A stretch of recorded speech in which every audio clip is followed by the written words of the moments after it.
সুপ্রিয় দর্শক, আসসালামু আলাইকুম। অন্যপক্ষের আজকের আয়োজনে আপনাদের সবাইকে স্বাগত জানাচ্ছি আমি বুলবুল আহমেদ। প্রিয় দর্শক, আসুন শুরুতেই আমরা একটি ভিডিও দেখে আসি। ময়মনসিংহে কারখানা শ্রমিক দীপুচন্দ্র দাস হত্যাকাণ্ডে প্রধান উপদেষ্টার কার্যালয় গভীর শোক প্রকাশ করেছে এবং তার পরিবারের প্রতি আন্তরিক সমবেদনা জানিয়েছে। সরকারের পক্ষ থেকে শিক্ষা উপদেষ্টা অধ্যাপক সিআর আবরার মঙ্গলবার ময়মনসিংহে দীপুচন্দ্র দাসের পরিবারের সঙ্গে সাক্ষাৎ করেন। তিনি পরিবারের সদস্যদের প্রতি সরকারের সহমর্মিতা প্রকাশ করেন এবং এই কঠিন সময়ে পাশে থাকার আশ্বাস দেন। কোনো অভিযোগ, গুজব বা মতভেদ কখনোই সহিংসতার কারণ হতে পারে না। আইন নিজের হাতে তুলে নেওয়ার অধিকার কারণেই। সরকার আইনের শাসনের প্রতি তার অটল অঙ্গীকার পুনর্ব্যক্ত করেছে। কোনো অপরাধের তদন্ত ও ন্যায় বিচার নিশ্চিত করার দায়িত্ব কেবল রাষ্ট্রের। এই ঘটনায় জড়িত থাকার অভিযোগে আইন শৃঙ্খলা রক্ষাকারী বাহিনী ইতিমধ্যে 12 জনকে গ্রেফতার করেছে।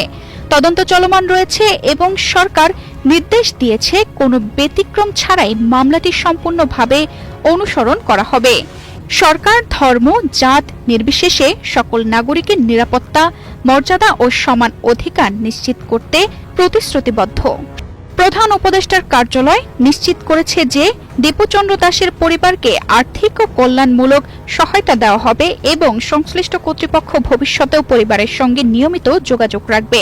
প্রিয় দর্শক, আপনারা লক্ষ্য করলেন সরকারের পক্ষ থেকে দীপুচন্দ্র দাসের হত্যাকারীদের গ্রেফতার করা হলেও এখন পর্যন্ত কিন্তু সেই রহস্য উদ্ঘাটিত হয়নি।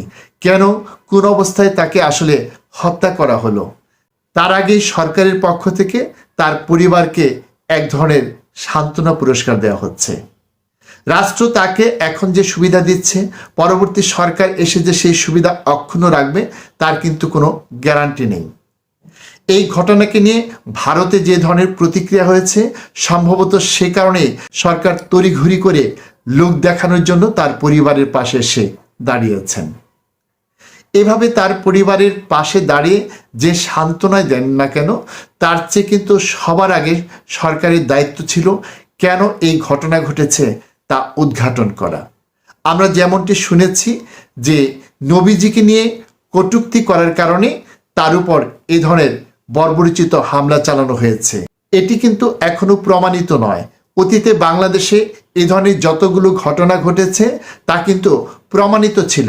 হয়তো যার নামে ফেসবুকে স্ট্যাটাস দেওয়া হয়েছে তিনি সেই কাজ করেননি, অন্য কেউ তাকে ফাঁসানোর জন্য এই কাজ করেছে, কিন্তু ফেসবুকে কি লিখেছে সেই লেখাটা কিন্তু প্রকাশিত হয়েছে। কিন্তু এক্ষেত্রে দীপুচন্দ্র দাস নবীজিকে নিয়ে কি বলেছেন, কি ধরনের কটূক্তি করেছেন সেটি কিন্তু এখন পর্যন্ত বের হয়নি। আইন শৃঙ্খলা বাহিনী এখন পর্যন্ত সেটি বের করতে পারেনি। তারা কয়েকজন আসামিকে ধরেছে। যেসব আসামিদের ধরেছে তারা যে খুব একটা সচেতন এবং দেশের আইন সম্পর্কে খুব একটা অভিজ্ঞ তা কিন্তু নয়। তারা হয়তো আবেগের বশবর্তী হয়ে এই ঘটনাটির সাথে সম্পৃক্ত হয়েছেন। কিন্তু এই ঘটনার সূত্রপাত কিভাবে হয়েছিল, তার কি কারোর সাথে পেশাগত কোনো দ্বন্দ্ব ছিল না ব্যক্তিগত কোনো দ্বন্দ্ব ছিল, সে বিষয়টি কিন্তু এই ঘটনার আড়ালে ধামাচাপা পড়ে গেছে। আমাদের দেশের আইন শৃঙ্খলা রক্ষাকারী বাহিনী যদি আরও দক্ষ হতেন, আমাদের গোয়েন্দা সংস্থাগুলো যদি আরও কর্মকুশলী হতেন, তাহলে কিন্তু এতক্ষণে তারা ঘটনার মূল বিষয়টি বের করে নিয়ে আসতে পারতেন। আমরা ধারণা করছি সরকার তার এই মেকানিজম দিয়ে সেই সত্যটি কোনোদিনই উদ্ঘাটন করতে পারবে না, এবং সেটি যে পারবে না সেই সক্ষমতার ঘাটতি কিন্তু আমরা অনেক ক্ষেত্রে দেখেছি। আমরা সাগররুনির ক্ষেত্রে যেরকমটি দেখেছিলাম, এখন হাদি হত্যার ক্ষেত্রে যেরকমটি দেখেছি, একইভাবে এই দীপুচন্দ্র দাসকে আসলে কে কোন উদ্দেশ্যে এরকম একটি পরিস্থিতি ঠেলে দিয়েছে সেই বিষয়টি কিন্তু সরকারের গোয়েন্দা সংস্থা যে বের করে আনতে পারেনি সেটিও আমরা প্রত্যক্ষ করছি।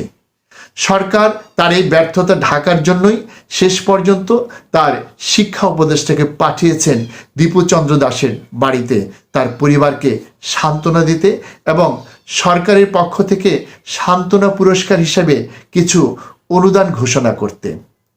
এটি কিন্তু আসলে মূল সমস্যার কোনো সমাধান নয়, এটি হচ্ছে মূল সমস্যাকে পাশ কাটিয়ে যাওয়া। এবং এই সরকার আমরা দেখছি অনেক ক্ষেত্রে ঠিক এই কাজটি করছে, যে কাজটি কোনোভাবেই দেশের জন্য এবং দেশের নাগরিকের জন্য কল্যাণকর নয়।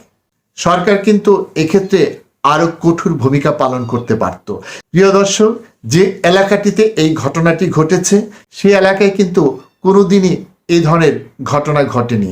সেদিক থেকে আমরা বলতে পারি এই সরকার হচ্ছে সেই চরম ব্যর্থ সরকার, যে সরকারের সময় এরকম একটি জায়গায় এই ধরনের একটি ঘটনা সংঘটিত হয়েছে। সুপ্রিয় দর্শক, আজকের মতো আমরা এখানেই শেষ করছি। আপনাদের সাথে আবারও দেখা হবে। সে পর্যন্ত আপনারা সবাই ভালো থাকুন, সুস্থ থাকুন। আল্লাহ হাফেজ।